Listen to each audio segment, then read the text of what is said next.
भाजपा के राष्ट्रीय महामंत्री अरुण सिंह ने प्रेस वार्ता में पत्रकारों को संबोधित करते हुए कहा कि राज्य सरकार आपसी कलह में ही उलझी हुई है।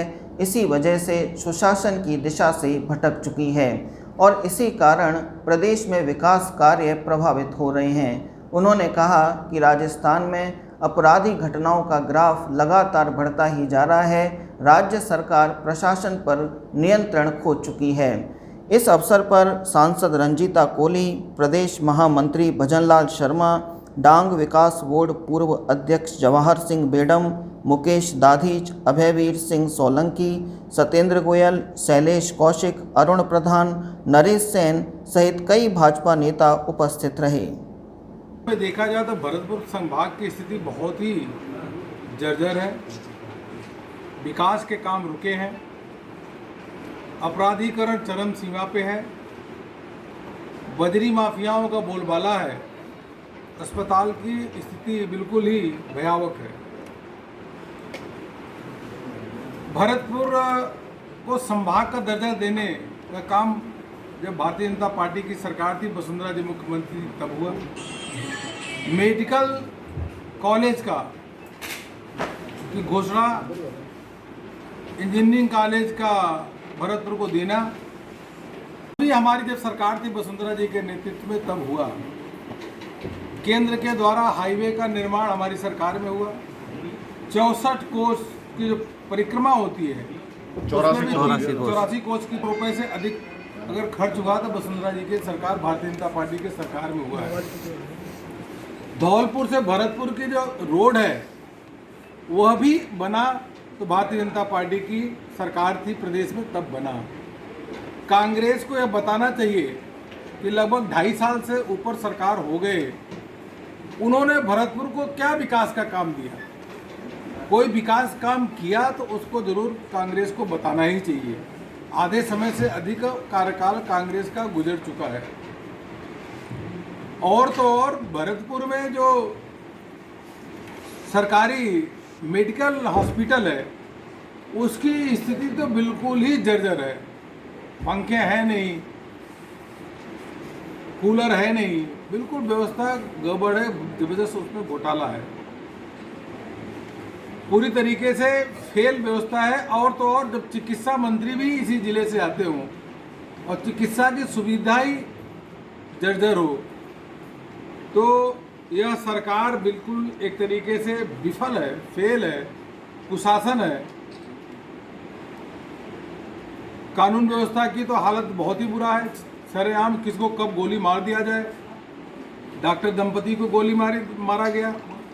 और अभी हमने देखा कि यहाँ पास में ही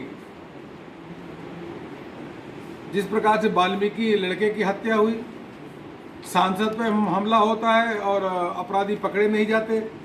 पूरे प्रदेश भर में महिलाओं पे जो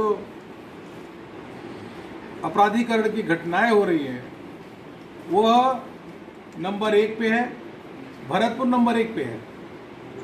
और बहुत सारे मुकदमे भी अब दर्ज नहीं हो रहे हैं क्योंकि गहलोत सरकार को लगा कि अपराधीकरण के जो आंकड़े हैं, FIR है, उसमें 50% की वृद्धि हो गई तो अब वह केस भी दर्ज नहीं हो रहे हैं, FIR के केस भी दर्ज नहीं हो रहे।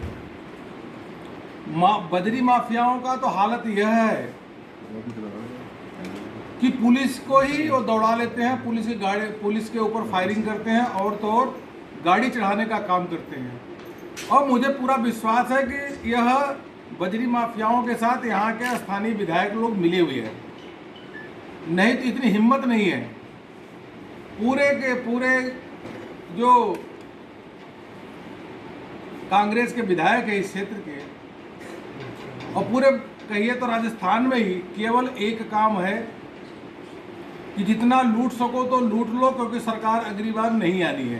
ये भी विधायकों को खुली छूट दे रखी है क्योंकि उनको सरकार बचाना है, एक्सपेंशन करना नहीं है, हिलती डुलती सरकार है तो विधायक पे भी कोई उनका लगाम नहीं है। उन्होंने खुली छूट दे रखी है कि अगर जितना आपको लूटना हो तो लूटो, और इसलिए विकास के काम बिल्कुल अवरुद्ध हो गए, विकास के काम हो ही नहीं रहे हैं। तो जानकारी ये होगी जैसा मैंने बताया सांसद पे हमला, बयाना में नगर पालिका चेयरमैन पे ही हमला हुआ, महिला जो डॉक्टर दंपति थे उन पे सरेआम गोली चली, और करौली जहां मैं जा रहा हूं वहां के तो पहले की घटना है जिस प्रकार से पुजारी की हत्या की गई, जला करके हत्या की गई।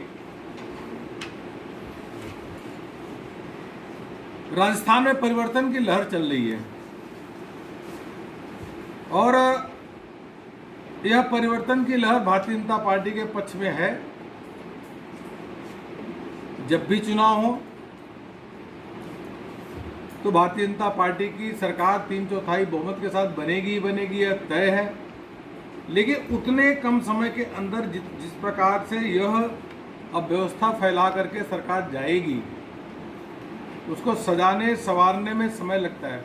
भारतीय जनता पार्टी की सरकार आती है तो प्रदेश को सजाने और संवारने का काम करती है। कांग्रेस की सरकार जब भी आती है तो प्रदेश में लूट खसोट, अव्यवस्था, कुशासन का चक्र चला करके पूरे प्रदेश को अस्त व्यस्त कर देती है। ये राज्य भारतीय जनता पार्टी का है जहां योगी जी आदित्य जी मुख्यमंत्री हैं। कोविड होने के बाद 3 दिन नेगेटिव आने के अंदर ही वह प्रदेश में निकल गए, एक जिले में 5-5, एक दिन में 5-5 जिले का दौरा करना शुरू किया। यहाँ गहलोत जी 15-16 महीने से पता नहीं क्यों कमरे में बंद हैं, वो जनता के बीच में आ ही नहीं रहे हैं। अरे ये समझो गहलोत जी कितने लोगों की जानें गई है। आपकी जान अपने बारे में चिंता करना छोड़िए, आपका जो धर्म है जनता की सेवा करना, आप घर से निकलिए। कि यह उत्तर प्रदेश और हरियाणा भारतीय जनता पार्टी की सरकार है तो राजस्थान में उससे अधिक डीजल पेट्रोल के दाम क्यों हैं? सरकार को टैक्स तुरंत कम करना चाहिए और जो बगल के राज्य हैं, हरियाणा है, उत्तर प्रदेश, जो रेट वहाँ पे वही रेट पे तुरंत ले आना चाहिए। और गैस सर, गैस के दाम में भी अभी इंटरनेशनल जो प्राइसेस उसमें वृद्धि हुई है, लेकिन मुझे पूरा विश्वास है कि शीघ्र गैस के दाम में कमी आएगी। कब तक चुनाव तक हो जाएंगे? जल्दी कम हो जाएंगे। उपनेता ने स्टेटमेंट दिया है कि रघु शर्मा जी को जो 1 चाइल्ड वाली फार्मूला उन्होंने बोला है विधानसभा में आके प्रस्ताव ले आना चाहिए, पारित करना चाहिए। उन्होंने कहा है अगर प्रैक्टिकल व्यवहारिक है तो ले आकर पारित करो ना। इस प्रकार के ऐसे स्टेटमेंट दे देना, गैर जिम्मेदाराना स्टेटमेंट, एक बच्चे 1 चाइल्ड वाली पॉलिसी, ऐसे अगर मंत्री और सरकार सीरियस है तो ले आकर रखे ना विधानसभा में। सर कई भरतपुर जो जिले की मैं बैठक लिया हूँ, वास्तव में 7 में से 1 भी सीटें बीजेपी को नहीं है। वाले 6 सीटें 2-2 बार हम जीते भी हैं, कार्यकर्ता हैं और संगठन भी नीचे है, क्योंकि 6-6 सीटें 2-2 बार जीते हैं और सभी कार्यकर्ता एकजुट होकर के एक साथ काम करेंगे और पुनः जब भी चुनाव होगा हम अवश्य रूप से सफलता प्राप्त करेंगे। जरूर इतना जरूर है कि जब 5 साल का समय होता है तो जो हमारी कमियां होती है, कमियां को देख करके उस कमियों को ठीक करते हैं, संगठन को और मजबूत करने का काम करते हैं। तो वह काम कर रहे हैं और कार्यकर्ताओं में उत्साह है। चुनाव में बहुत दिन है, क्या वसुंधरा जी नहीं होंगी? और जब भी चुनाव होगा उससे पहले मैं कह रहा हूँ कि यह केंद्रीय जो पार्लियामेंट्री बोर्ड है, पार्लियामेंट्री बोर्ड, संसदीय बोर्ड जो है वही निर्णय लेता है। ये मैं कई बार बोल दिया। और प्लस निर्णय लेता है, चेहरा रखेंगे, मतलब मुख्यमंत्री का फेस करके जाएंगे या नहीं लेके जाएंगे, करेंगे तो किसका करेंगे, ये सब कुछ केंद्रीय जो हमारे जो नेतृत्व है, संसदीय बोर्ड है, वही निर्णय लेता है। इसलिए उसके बारे में कोई अभी चर्चा करने की आवश्यकता ही नहीं है। अभी केवल एक ही आवश्यकता है कि जनता के हितों के लिए जो प्रदेश में कुशासन वाली सरकार है उसके खिलाफ आंदोलन करना, आवाज